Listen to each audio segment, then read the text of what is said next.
توجہ میرے عزیزو، اس کا سر قلم کر دیا جائے تو عزیزان محترم یہاں پر ہمیں ایک بات یہ بھی ملی کہ جب باطل کے پاس کوئی جواب نہیں ہوتا ہے تو وہ ہتھیار کا سہارا لیتا ہے۔ جب باطل کے پاس کوئی جواب نہیں ہوتا تو وہ ہتھیار کا سہارا لیتا ہے، تو کہتا ہے، وہ لوگ کہتے ہیں کہ اس کا سر قلم کر دیا جائے گا۔ کیوں؟ کہ اس لیے کہ یہ لوگوں کو بہکا رہا ہے۔ عزیزان محترم جیسے یہ کہا تو ایک مرتبہ حاکم کے برابر میں جو اس کا وزیر بیٹھا ہوا تھا وہ کھڑا ہوا، اور کھڑے ہونے کے بعد کہتا ہے کہ اگر قرآن کی ان آیات کے بارے میں صحیح معلوم کرنا ہے اور تجھے صحیح تفسیر چاہیے تو وارث قرآن کو بلایا جائے۔ وارث قرآن کو بلایا جائے۔ کہا وہ تو مدینے میں رہتا ہے، کہا کہ اس کو خط لکھا جائے، جو وارث قرآن ہے وہ ضرور آئے گا، آنن فانن میں آ جائے گا، وہ معجز نما ہے، وہ ضرور آئے گا۔ تو ایک مرتبہ خط لکھا گیا، اور خط میں بادشاہ نے بہت ساری چیزیں لکھتے بادشاہ کہتا ہے کہ فرزند رسول آپ کے نانا کا دین خطرے میں ہے۔ بادشاہ کا ایک جملہ لکھنا اس بات کو واضح کرتا ہے کہ اہل بیت کا دین اور ہے اور بادشاہ کا دین اور ہے۔ توجہ میرے عزیزو، خط لکھا، قاصد کو دیا، قاصد لے کر پہنچا۔ جیسے امام نے خط کو پڑھا فوراً سامان سفر کو تیار کیا، اور تیار کرنے کے بعد امام جو ہے مرحلے طے کرتے ہوئے ایک دریا پر پہنچے جسے دریا دجلہ کہا جاتا ہے۔ بس آخری بات اور وقت مسائل، جسے دریا دجلہ کہا جاتا ہے، وہاں پر امام نے قیام کیا۔ جب لوگوں کو معلوم ہوا کہ فرزند رسول آئے ہیں تو لوگ آپ سے ملاقات کرنے کے لیے آئے، اور جو آپ نے ایک واقعہ سنا ہوگا بلغ کا کہ ایک مرد بلاغی بھی امام کی خدمت میں آیا اور آنے کے بعد کہا کہ مولا میں آپ سے بہت محبت کرتا ہوں، اور صرف میں ہی محبت نہیں کرتا بلکہ میرے بستی کے بہت سارے لوگ آپ سے محبت کرتے ہیں۔ مولا ایسا کیجئے کہ آپ احتجاج کر دیجئے، جو ہوگا وہ ظاہر ہو جائے گا، ہم آپ کے ساتھ ہیں، آپ احتجاج کر دیجئے اور ظالم سے اپنے حق کو لے لیجئے۔ ایک مرتبہ جیسے امام نے اس کے اس کلام کو سنا تو فوراً سامنے ایک تندور جل رہا تھا۔ امام نے اس سے کہا کہ اگر تو مجھ سے محبت کا دعویٰ کرتا ہے تو اس تندور میں کود جا۔ تو وہ کہتا ہے کہ مولا میں تو آپ سے محبت کا دعویٰ کرتا ہوں اور آپ مجھے جلانا چاہتے ہیں، آپ مجھے جلانا چاہتے ہیں۔ جیسے یہ جملہ کہا تو ایک مرتبہ کیا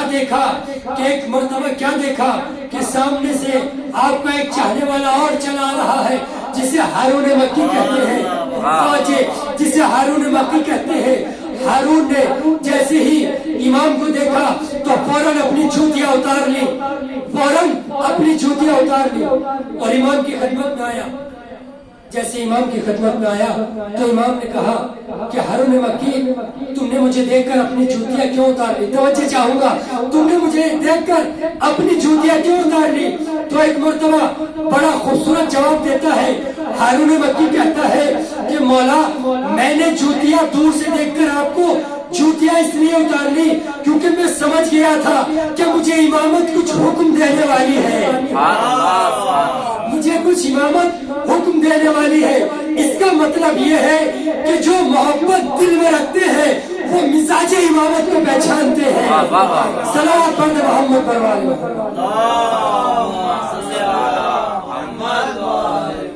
بس عزیزو میں نے اپنی عبادت کو تمام کیا۔ جو دل میں محبت رکھتے ہیں وہ مزاج امامت کو پہچانتے ہیں کہ امامت کیا جواب دینے، امامت کیا سوال کرنے والی ہے اور کیا حکم دینے والی ہے۔ ہارون مکی آیا تھا، جیسے ہی آیا تو امام نے اس کو حکم دیا کہ اس تندور میں کود جاؤ۔ وہ فوراً تندور میں کود گیا، کوئی سوال نہ کیا، اور اوپر سے تندور کے ڈھکن کو ڈھک دیا گیا۔ جب بہت دیر ہو گئی تو جو مرد بلخی آیا تھا وہ پریشان ہونے لگا، کہتا ہے فرزند رسول اب تو وہ جل کر راکھ ہو گیا ہوگا۔ ذرا ڈھکن تو ہٹا کر دیکھے تندور کا. یہ ہوتی ہے دل سے محبت جب کوئی کرتا ہے تو اس کی جزا کیا ملتی ہے اور اس کا اثر کیا ہوتا ہے. توجہ فرمائیں. کہا فرزند رسول اب تو جل کر راکھ ہو گیا ہوگا. جیسے امام قریب آئے تندور کے, اس ڈھکن کو اٹھایا تو اٹھانے کے بعد کیا دیکھا کہ ہارون مکی آگ کے شعلوں پر نہیں ہے بلکہ پھولوں پر بیٹھا ہوا ہے اور قرآن کی تلاوت کر رہا ہے. جیسے امام نے دیکھا, اس مرد بلاخی نے دیکھا, تو امام نے اس کی طرف مسکرا کے فرمایا کہ مرد بلاخی ذرا یہ بتاؤ کہ تمہاری بستی میں ایسے کتنے چاہنے والے ہیں. صلوات پڑھ محمد پر والے.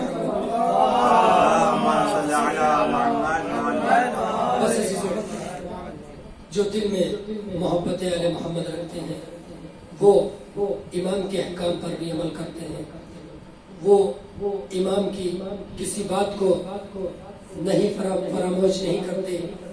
آج ہم لوگ جو اس فرش اعضا پر تشریف فرما ہے, یہ جو ہم نے فرش اعضا بچھایا ہے, یہ بھی اہل بیت سے اور حسین سے محبت کی دلیل ہے. کیوں؟ اس لیے کہ یہ فرش اعضا وہ ہے کہ جو ہمیں زندگی دیتا ہے. جب ایام محرم آتے ہیں تو ہر عزادار امام حسین علیہ السلام کا غم منانے کے لیے آمادہ ہو جاتا ہے. شہزادی کو اس کے لال کا پرسہ پیش کرنے کے لیے فرش غم حسین بچھاتا ہے تاکہ شہزادی کو ان کے لال کا پرسہ پیش کیا جا سکے. عزاداران مظلوم کربلا, آج 2 محرم ہو گئی. حسین مدینے سے نکل چکے ہیں. امام حسین علیہ السلام نے جب 28 رجب کو مدینہ چھوڑا تھا, جب 28 رجب کو مدینے سے نکلے تھے تو اکیلے نہیں نکلے تھے بلکہ رسول کی نواسیہ بھی ساتھ تھی, شہزادیہ بھی ساتھ تھی. عزاداران مظلوم کربلا امام حسین علیہ السلام کا فرش اعضا بچھانا بہت بڑا شرف رکھتا ہے. خود 8ویں امام اہتمام عزا کیا کرتے تھے, اور جب محرم کا چاند فلک پر نمودار ہوتا تھا تو امام کو بھی کسی نے مسکراتے ہوئے بھی نہیں دیکھا.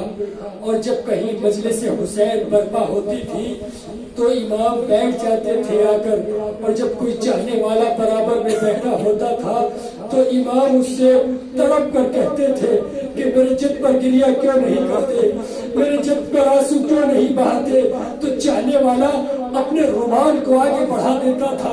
اے فرزند رسول یہ دیکھیے میرا سارا رومال آنسو سے تر ہے. ایک مرتبہ مولا کہتے تھے کہ ایسے گریہ نہ کرو بلکہ ایسے گریہ کرو جیسے میری دادی فاطمہ زہرا گریہ کرتی ہے. ایسے گریہ کرو جیسے کسی کا جوان بیٹا مل جاتا ہے. جزاک اللہ خیر الجزا. خدا آپ کو کوئی غم نہ دے سوائے غم سید الشہداء کے.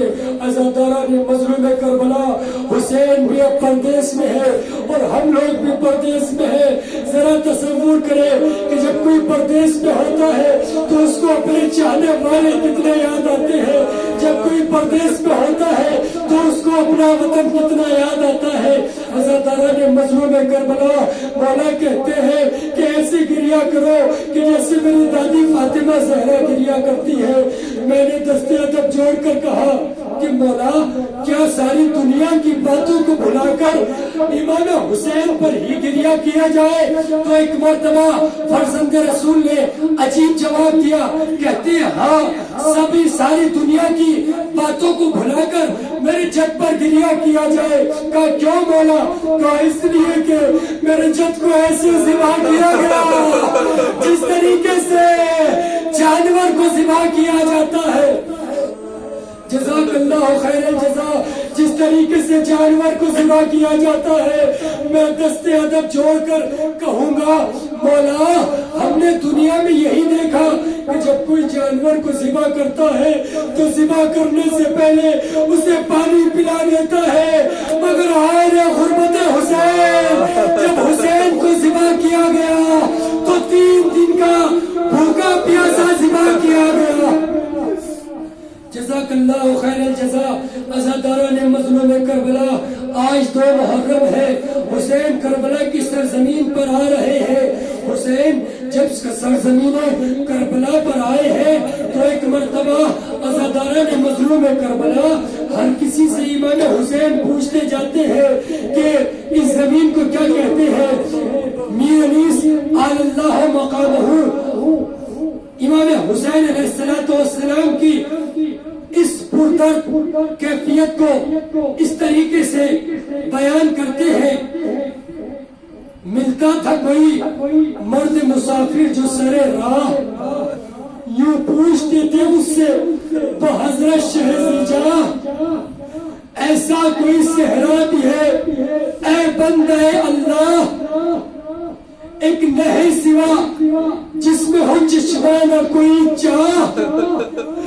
ارے کیا ملتا ہے اس دشت میں اور کیا نہیں ملتا، ہم ڈھونڈتے پھرتے ہیں وہ صحرا نہیں ملتا۔ جزاک اللہ خیر الجزا۔ عزاداران مظلوم کربلا، امام حسین جب سرزمین پر آئے تو ایک مرتبہ چلتے چلتے امام کا رہبار رک گیا۔ امام نے کوشش کی لیکن رہبار آگے نہیں بڑھتا۔ بس ایک مرتبہ امام حسین اس رہبار سے اترے، دوسرے رہبار پر بیٹھے، اس کو چاہا کہ آگے بڑھائے لیکن وہ بھی آگے نہیں بڑھا۔ تیسرے رہبار کو تبدیل کیا، امام حسین نے اس کو چاہا کہ وہ آگے بڑھ جائے لیکن وہ بھی آگے نہ بڑھا۔ ایک مرتبہ امام حسین علیہ السلام اپنے گھوڑے سے اتر آئے اور اترنے کے بعد امام حسین نے کیا کیا؟ میر انیس صلی اللہ مقامہ فرماتے ہیں کہ ایک مرتبہ کیا دیکھا؟ امام حسین علیہ السلام کی اس کیفیت کو میر انیس صلی اللہ مقامہ نے کس طریقے سے بیان کیا، سماعت فرمائے، آنسو نہ روک سکیں گے۔ ایک مرتبہ وہ کہتے ہیں کہ جنبش جو مرکبوں میں نہ پائی حسین نے، ایک مشت خاک جھک کے اٹھائی حسین نے، خود سونگی اور بہن کو سنگھائی حسین نے، خود سونگی اور بہن کو سنگھائی حسین نے، ہمشیر کی سنی یہ دہائی حسین نے۔ ہائے ہائے ہائے ہائے ہائے ہائے، یہ خاک ایسی ہے کہ جس سے آپ کے خون کی بو آتی ہے۔ کیا کہتے ہیں امام حسین علیہ السلام نے جیسے ہی اس خاک کو اٹھایا تو اٹھانے کے بعد امام حسین نے اس کو سونگا تو اس سے آپ کے خون کی بو آ رہی تھی۔ عزاداران مظلوم کربلا، امام حسین نے جو وہاں پر چاہنے والے تھے، جو وہاں پر بنی اسد کا قافلہ تھا، اس سے پوچھا کہ اس سرزمین کو کیا کہتے ہیں؟ کسی نے کہا مولا اس سرزمین کو غادریہ کہتے ہیں، کسی نے کہا مولا اس سرزمین کو نینوا کہتے ہیں۔ امام حسین نے کہا کہ اس زمین کا کوئی اور نام بھی ہے؟ تو ایک مرتبہ امام حسین سے وہ لوگ کہتے ہیں مولا اس سرزمین کو کرب و بلا بھی کہتے ہیں۔ عزاداران مظلوم کربلا، جیسے حسین نے کربلا کا نام سنا تو ایک مرتبہ آواز دی بھیا عباس خیموں کو نصب کیا جائے، محملوں کو اتارا جائے۔ اب عزاداران مظلوم کربلا، محملوں کو اتارا گیا۔ جیسے ہی محمل کو اتارا گیا، بس آخری جملہ، جیسے ہی محملوں کو اتارا تو ایک مرتبہ محمل سے سب سے پہلے شہزادی زینب نے اپنے قدم کو باہر نکالا اور سرزمین کربلا پر رکھا۔ جیسے ہی سرزمین کربلا پر شہزادی زینب نے قدم کو رکھا تو امیر العلماء حمید الحسن صاحب قبلہ یہ جملہ پڑھتے ہیں کہ شہزادی زینب نے جیسے ہی سرزمین کربلا پر قدم رکھا تو ایک مرتبہ زرد رنگ کی گرد اڑی اور شہزادی کے بالوں پر آ کر پڑی۔ جیسے ہی شہزادی کے بالوں پر آ کر پڑی تو شہزادی نے کہا فضا میرے ماجائے حسین کو بلایا جائے۔ جیسے ہی فضا نے مولا حسین کو بلایا تو مولا حسین کہتے ہیں بہن زینب کیا مسئلہ ہے، کیوں اتنا پریشان ہو؟